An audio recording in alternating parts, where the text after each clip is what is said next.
listeners out there, I got the opportunity to sit down with an incredibly gifted artist. She goes by the name of Joandrea.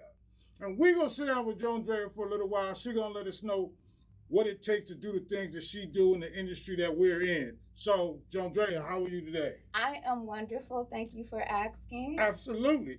And I'm happy to be here today, so thank you for having me on your podcast. Absolutely, because we've been trying to get this done for a little while now. You know what I'm saying? And stuff. So I'm just kind of started off like this here, right? Let everybody know where you're originally from. I'm originally from California. And how long you've been doing the work that you've been doing in the industry that we're in? I founded J-Tainment LLC in November 2017, but I've been acting since childhood. Right. So I'm glad you started off right there, right? Because I was kind of doing a little research on you. And you had did something, what, in the 4th grade? Oh, yes. Okay. Yes. Tell me a little story about the 4th grade. In elementary school, you was already popping. Yes, so I entered this writing competition. It was a short essay competition. I'm not 100% certain on what the title of the project was, but I was writing about eternity, basically, what you choose in life and the consequences that come in afterlife. And I was in the 4th grade, and I won 3rd place nationally. Yes. So I absolutely wasn't shocked, right? So when I was reading it, I was doing a little research, and I was intrigued by how early you had started. You know what I mean? Yes. Like you just said, you just did something in the 4th grade. I think you got some other accolade in the 5th or 6th grade or something else that you did. Yeah, I wrote a song. My first song was in elementary too. I teamed up with this girl named Sarah. She was my elementary school best friend, and we wrote a song titled "Look Forward to the Future." So so now I gotta go back, right? What started this? Like at some point you got to be inspired by something or somebody, right? Yes. So for you to start so young, like what kind of influences you have around you to make you want to do the things that you was doing? Because obviously not only was you doing it, but obviously you was liking to do the things that you were doing. So where did all that come from? Where did that stem from? It stemmed from the neighborhood I grew up in. The city I was raised in is Linwood, and it's between Compton and Watts, and it was a rough neighborhood. And I would escape through writing to get away from what I would hear outside, meaning the ghetto birds, the shootings, things of that nature. Right. And I would start writing, journaling, and things of that nature. When I was in the 6th grade, my teacher, my creative writing teacher, he would pass my paper back, and he asked me, "Did you write this?" And I was like, "Yes, I wrote this." He was like, "Did you write this?" And I said, "Yes." He said, "You're wise beyond your years." Yes. And that was in the 6th grade. So that's what started me understanding that I had a gift to write. And I just continued on writing. And the next competition I remember I entered was in the 8th grade. And I placed in that competition too. It was a short story contest as well. And just my influences around me, seeing that I wanted to get out of my neighborhood. I wanted to do better. I wanted to make a change in the way that I knew how, and writing was the way. And acting as well. I would get in neighborhood plays at my school, at my church, things of that nature. Right. So I was absolutely going to get to that, right? Because I already knew that. Like I said, after kind of just being around you and reading up on some little different things, right? Did you have a heavy church influence? Yes. Right. Yes. So because me too, I get it. You know what I mean? Like, the whole thing, the usher board, the choir, choir, youth church, all of that. So you know what I'm saying?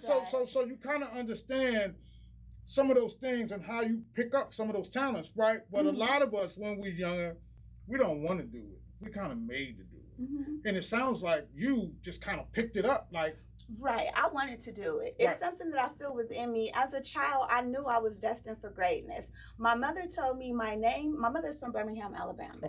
And she told me she came with my name because one of the first Black females in the community went on to be a model and went on to do some work in television. So when she found out she was pregnant with me and it would be a girl, she named me similar to her name. Her name was Joandrea, but my mother named me Joandrea because she felt like I was something special and I would do great things in my lifetime. Absolutely, because before we started the podcast, all y'all people that don't know, I had to make sure that I got it right, right? Only because she says it, her name is exactly how it's spelled. Correct. Am I right? And then from being around her, we've been in the casting calls and other those different things. Maybe I'm telling too much about that. But I would hear people call your name, and then I wouldn't say it confused me, but it would make me question, should I talk to you now or later? Like, to get it right. You know what I mean? When I talk to you and all that. So as far as your education goes, because I'm gonna jump back to your schooling and the things that you was doing and how early you picked up your talents and all of that. So you already said you already started writing really early. You kind of started acting really early. You know what I mean? And then she's not even out of elementary school yet. It's like understand what we're talking about right here. Yes. So when you went to junior high, like high school and all of that, like, did you continue on moving in the creative space of acting and writing and all of these different things? I was writing throughout junior high and high school, but I did stop acting. I picked acting back up in high school. And I remember getting a standing ovation, the look of shock on my instructor's face after I finished my scene. And I would say that was the moment acting was rebirthed within me, because I remember my gift and I remember my dreams, because I hadn't been focused on it. It was more so just writing rap songs, writing poetry, writing short stories and things of that nature, but I wasn't necessarily performing anymore. Okay, so now you done tapped on something else that I need to ask about. You know what I mean? Yeah. Rap songs. Like, how do we pick rap songs? Well, I get it, you know what I mean? Because in the era that was, or where you come from, and it wasn't around you, the influences that you had around you, like, you know, you started writing rap songs.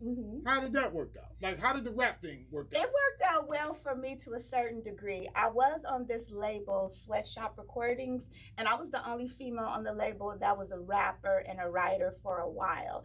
And then an R&B singer joined, and then more females started gradually joining. I was working with that label for approximately 2 years, maybe a little under 2 years. So I would say that's when I started really honing in on writing like rap songs and things of that nature. And I wasn't necessarily focusing on poetry as much anymore, although we know all music is poetry anyway. So to a certain aspect, I was still working on my poetry. Absolutely. So sitting here, I'm learning more and more and more. I'm just saying, right. And like I said, not that I doubt anything that you've done. You know what I'm saying? But I didn't know you was on a rap label. Like, you didn't divulge that part anywhere. You know what I'm saying? I had to wait for you to tell me that. Because I wasn't produced, or none of my music actually came out. So that's why I don't necessarily talk about it, because I don't want to make it seem as though like, oh yeah, I was actually on the label making music, doing it like that. Right. But the training. So some of the things that you learned by doing that. Correct. So, I did learn a lot from just being around that scene and listening to how other people formulated their words, their thoughts, their patterns, and things of that nature helped me. Right. So no, and I just wanted to kind of bring that to the table, you know, make that clear to everybody. Like, there's lessons in everything that we do. Correct. You know what I'm saying? And a lot of times, you know, people will start one project and it don't work out, and then maybe they'll go back home and sit on the couch and just kind of give up. You know what I'm saying? You didn't do that. You continued on moving, right? And you not only you did that, because we're gonna get into some of the stuff that you did, right? So you went to school. After you left out of high school, you went to college. Correct. You was part of a sorority. Correct. What was the sorority name? I am part of a sorority, Delta Sigma Theta sorority. See, I knew she was going to check me on this. See, I knew you was going to check me. That's why I said it the way I said it, because I wanted you to check me on it. Like, hold up, money. Not was. Right. You know what I'm saying? I am. You know what I'm saying? Yes. What did you major in school? When you went to college and all of that, what was your major in? Criminal justice. Criminal justice? Correct. Coming out of... I initially wanted to be a homicide detective. What is going on? I wanted to be a homicide detective. Starting around 17 years old, I wanted to be one. So my whole heart, everything was revolved around criminal justice. But as you know, once you start school, you start a major, as you progress, things change. Your ideas change, you mature, you think about things differently. So therefore, I decided that that wasn't necessarily what I wanted to go into as far as like the policing aspect of it, but more so the social service aspect of it. And working with troubled youth and those who are at risk of being removed from their homes due to abuse or drugs and things of that nature. I started out as a counselor, and I chose to work in the inner city hoods, Watts, the Nickerson Gardens, meaning Watts, and Richland, Compton, Inglewood, Linwood, everywhere that I was at growing up, I came back and gave back to those neighborhoods. So what I'm hearing right now, right? So some of y'all may take this wrong or whatever, or hear her wrong when she said she wanted to be a homicide detective, right? Mm-hmm. I'm sure that it wasn't so much as of wanting to be on the police side of it. It was probably the environment that you was growing up in, the things that you were seeing going on around you, and you wanted to do something to give back to your community. Correct. Because I got it. You said it. Yeah, you know what I'm saying? That's it. And so in a lot of people, that's why I had to kind of premise that with what was going on. Like, don't hold up. You know what I'm saying? Like, don't get it twisted. It's not because she did this because of this, but she did this because of that. You know what I'm saying? And then, okay, so now you in school. That took you to working with children and then doing the different things. So you said you didn't want to do the police thing anymore. Mm-hmm. You started working with people and children within your community. Correct. How far did that go? Like, because I read up on it, and I want you to tell the story, because I know you done volunteer work, you done done a lot of different things, you know what I'm saying, with different work with different foundations. Mm-hmm. I need you to tell the people what it was about was counseling. I was a counselor, and I would go into the homes or in a natural environment where the family felt safe and just talk to them about the structure of a family, a healthy structure of a family, and what it looks like. I was more of a direct teacher as well as a counselor, and sitting down and getting to the base of the solution, the base of the issues, to come with a positive solution. Although I wasn't in the mental health aspect of it, I was trained by those who were. Right. And so I felt as though I did make a good impact in the homes I went into, because I'm young, I'm Black, I look like them. Even with our brown brothers and sisters, I look like them. So it was more, I would say they were more receptive to my words than I found when I worked with, say, other races like Caucasians or Asians. Not to like disparage the name of them or anything. I'm just speaking of my personal experience and what I got and what I would recognize. And so just helping strengthen the family unit. We all come from some type of dysfunction. Nobody walking this earth can say they don't have some form of trauma. And so just feeding off of the things I went through to try to show, if I can do it, you can do it as well. I also work with children with disabilities. Okay. My main caseload was comprised of those with autism and from the range of the spectrum. So learning patience is something that I grew to really learn in that field. And then working directly with the parents to teach them what I was teaching their children so that we can progress them faster. And again, I worked in the neighborhoods that I chose to work in. I absolutely know that. Yes. You know what I'm saying? Like, because you can hear it in your speech, you can hear it the way you talk, the way you carry yourself, that you kind of never got far away from home. You know what I'm saying? I didn't. Like, I didn't. That's clear. You know what I mean? But there's also an aspect of it, right? Because I just had Mama Lulu on last week, right? And she too deals with community issues. You know what I'm saying? Activists, children, autistic children. Mm-hmm. And so one of the things that's always that I always want people to know about, right? Because we are of people of color, right?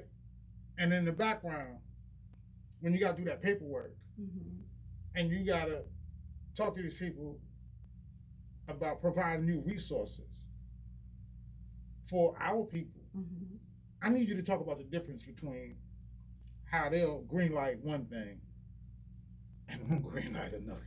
So the best example I could give you that comes to my mind as I was listening to you speak is when I was, again, working with children with disabilities. And we were contracted through regional centers. Okay.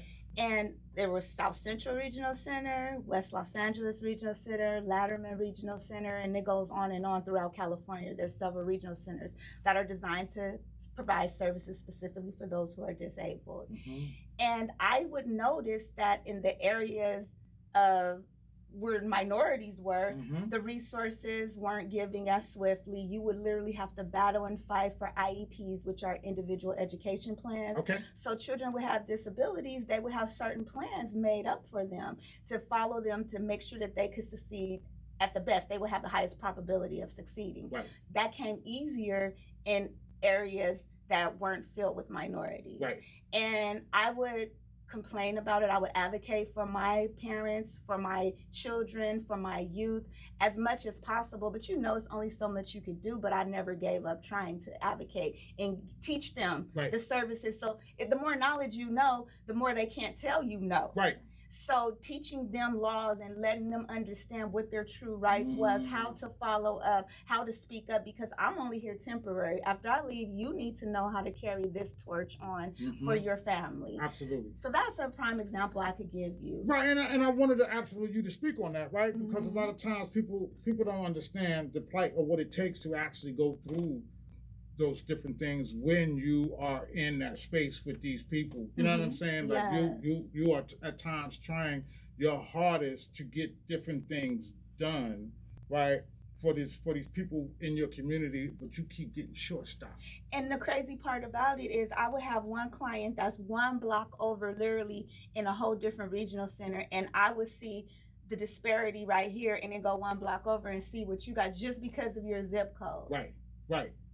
Incredible. No, I just had to touch on that, right? Because it was, some of that has to be known, right? And then also you're a teacher, you teach, and so if it's anybody to ask, it's you to ask because you're here and you know the inside. Because everybody doesn't understand. A lot of times, what you see on the outside ain't really what's really going on. Correct. You know what I'm saying? Like there's always a backstory to some of the different things that are happening. You know what I'm saying? So I just had to kind of touch up on that really quickly. But listen, I got to get back to Joandrea. Joandrea. I just want to say I'm not a certified teacher, but I do teach. Right. So I don't want to get that mixed up or act as though I'm trying to sit here with the title that I don't have. Right, but I do teach. But you do have the education, but you do have the knowledge, you do have the wisdom, and that's the part of reason why we're sitting here, right? Because a lot of people that are teachers, that are certified, they won't come up here.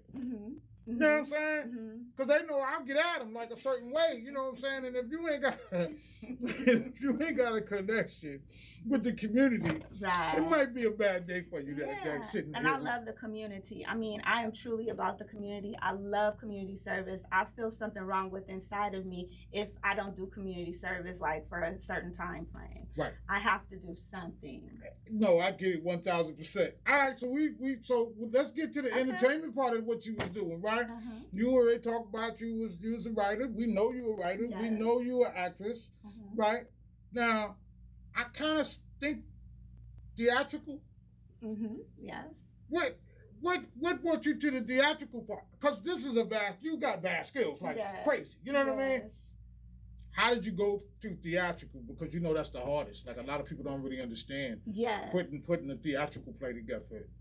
Is a lot of work. Oh, it so much is.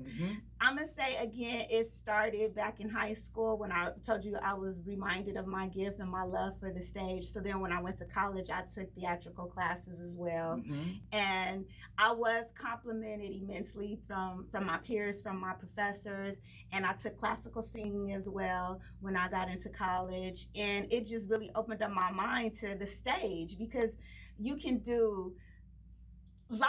If you could do live, you could do anything, I feel, in my opinion. And though it's different, it's not the same. TV versus commercials versus theater. We know it's all different. It takes a different skill and mindset. But I believe if you can conquer theater, you have a higher probability of conquering all those others as well. And so after high school, like I told you, I went to college. After college, after I graduated, I was writing more so of the music, like I told you. But then I'm going to say around 2003 is when I said, okay, I need to get back into like me in the stage and getting myself out there. So I would get in things here and there. And then I decided to formulate my company, and that was in 2017 in November.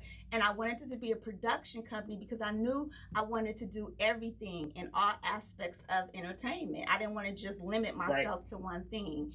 And therefore, the summer of 2018, my first stage play went up. It's titled Stages of Understanding, A Journey Through Love. And it's based off of my book of poetry, short stories, and quotes titled A Journey to Discovery. It hasn't been published yet, but it will be soon.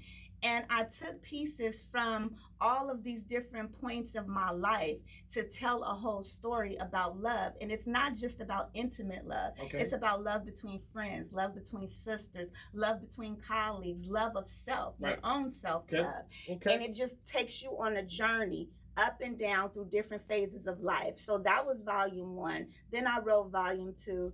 A journey through Black history. And I took us from the period of slavery and ended in Juneteenth when our law was enacted as a national law.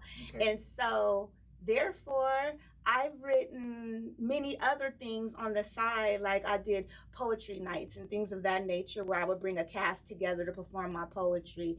I've performed in colleges. I've performed on stages in Hollywood, Inglewood, Los Angeles, Long Beach. And altogether, since 2018, when the first show went up, it's been about 35 productions that I did. Wow. And I was the director, the producer, and the writer of them all, and the cast. I learned my casting skills from Leah Daniels Butler, and she taught me so much working up under her. She's casted so many celebrities in so many movies and television series that you can even imagine. She's a phenomenal Black woman, and she really taught me a lot. And working with her helped me hone in on my skill and know more so how to be strategic. I'm a perfectionist, and this is something that I know I want to be in for a long time. So I have to protect my name and protect my brand. But that's a summation of how I got back into the theater. Right, right. No, listen, I'm impressed with crazy now. Like, so I didn't know it was 35. At least, yeah. At least. And so what it is that my one production ran for several years. So we would do it in different stages in different ways. I would have the same cast I started with, I pretty much ended really about their business, but just that first conversation, I knew. I was like, yeah, this is something I believe I want to be a part of. And then I asked him, did I have to audition? And he told me no, because your audition was that night you performed. Okay. And the cast member saw you. And this cast member is very, very like knowing about the game and knowing about art and being in tune with what it should really look like and sound like and move like. So I got in off of my performance at an open poetry night. And then I met the cast, I started rehearsing and learning more about the history, my history, our history. That was one of the best things that I could say being part of this cast gave me, was more insight into where we come from, because the story is phenomenal. It tells us about hidden history that the world doesn't know about. Absolutely. About what we did as a people.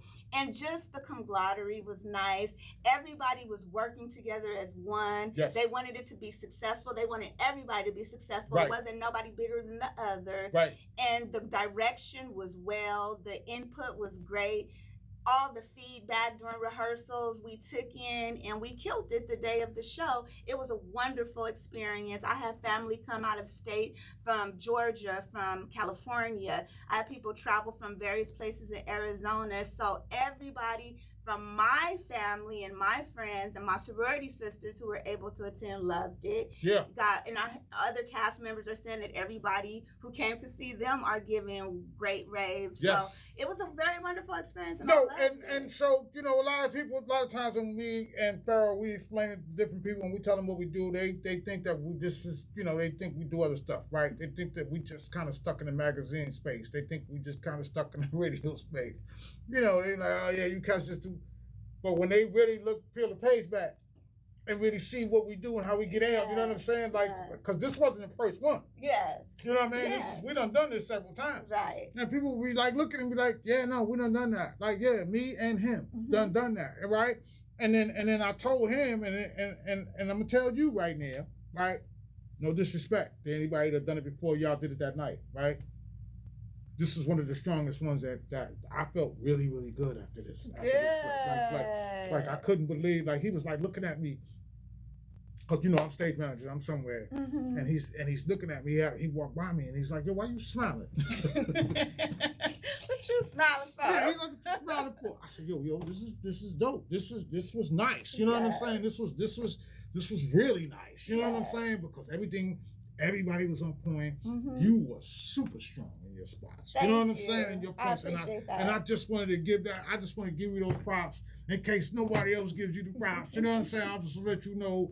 Continue on doing the different things that you're doing because it was phenomenal that Thank night. you. You know what I mean? Yes, everybody killed it. Everybody killed it that night. And thank you. I appreciate the compliment. And it was really good to be not only that, for us to mingle amongst one another. You know what I'm Great saying? minds think alike. Great minds think alike. And it was cool, you know, because, you know, I was getting a lot of behind the scenes footage and nobody kind of was seeing it like I was seeing it. You know what I'm saying? And I was like, come back and I tell my man, I'm like, yo, you don't even know that this was happening. Yes. You know what I mean? And he was like, what? I was like, no, you'll see after we finish and I put it together. You know what I mean? You'll see what I'm talking about. You know what I mean? Because this was great and the story was great. Love working with everybody.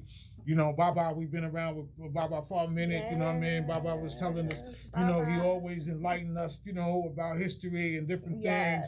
And he gets on me a lot of times about little different things that I say, you know, because I'm from New York and I talk a little different sometimes, you know, man. And he said, you always say that. And I'm like, yo, Baba, come on, man, I say it with love, though. You know what I mean? Like, it's a different way the way I express myself. You know what I'm saying? So, you know, with all that being said, it was a beautiful show, man. When you get an opportunity, we're going to put it out and everybody's going to be able to get to see that.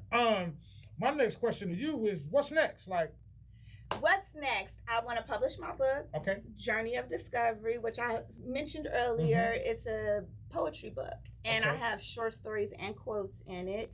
And I want J-tainment to start putting on productions out here, theatrical stage productions, and also poetry, teaching poetry. When I was in Los Angeles, I was honored enough to be able to teach fourth graders poetry that went to a school in Los Angeles Unified School District. So I received permission to do so.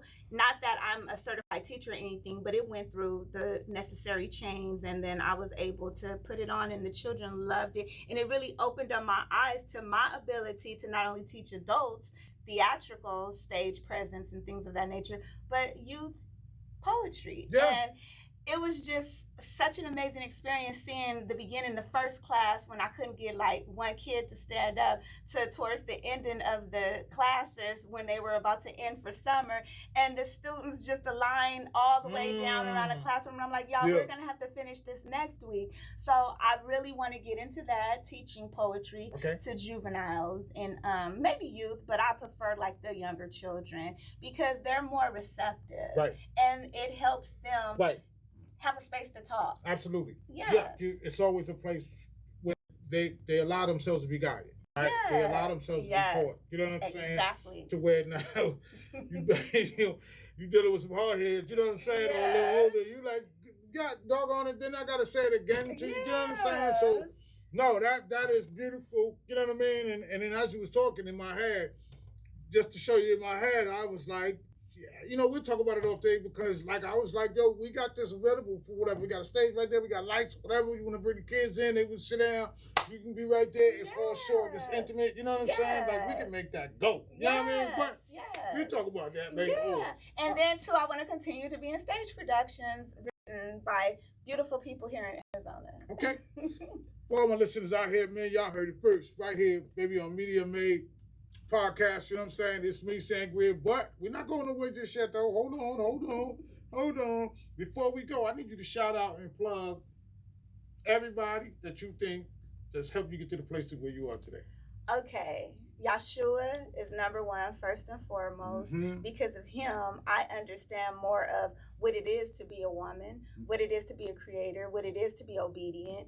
Although I fall short at times. I'm not going to say I always am, but I am working on it. Patience and all the attributes that we need to be successful human beings in life. I would like to thank my father, Philip Reynolds, my mother, Earlene Reynolds, and my siblings, Dwayne, Omari, Romandale, and Sharon, for all of the belief that you've put in me. My daughter, Alexia J.L. Miller, is my number one cheerleader. So I'm grateful to have her on my side. I just want to thank everybody who helped me in all of my productions in the past. get J-tainment off and running from when I didn't even know what I was barely doing to helping me get to the level of now I know somewhat more of what I'm doing. Right. I want to thank Leah Daniels Butler for believing in me enough to help her cast for Fox Television, to work with her, to be a mentor to me and to Black.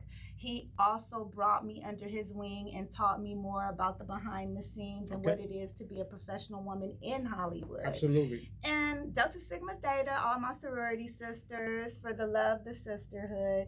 And then Pharaoh, I want to give you a special shout out for putting me in my first production here in Phoenix, Arizona. And of course, this wonderfful man sitting next to me. Thank you. For even allowing me to be a guest on his show. It does not go unrecognized. I'm humbled and I'm very appreciative. Well, thank you. One more thing before you go, I need you to shout out. I need you to let everybody know all your sites where they can get to you. Your social media sites, your email, whatever. However you want them to get to you. Jtainment.net. That's my website. Please go check it out. I have live poetry on there that you can hear me. You can see my bio. You can just learn about me and the things that I do in the community. And Joandrea Reynolds, Joandrea Reynolds is my name, spelled correctly. The last name REYNOLDS. So if you put that in, you'll be able to find me on any social media platform. And yeah, that's pretty much about it. Okay, cool. So listen, for all my listeners out there. Oh, I'm sorry. I am Joandrea. It's Instagram. Okay, yes. So I just want to say this to you, Joandrea, right? May you be blessed. Thank you. And all the things that you do in life. And may you prosper. Thank you. In each and everything that you do, in every way that you do it. You heard? Yes, I heard. All right, you heard it first right here on Media Bay Podcast, man. It's your man, the Season J Sangria. I got Joandrea in the building with me. I just make sure we got that right before we left this building. You heard? And for all my listeners out there, man, thanks for tuning in once again, man. And once again, I say to everyone, man, peace and blessings, baby. Peace. Peace.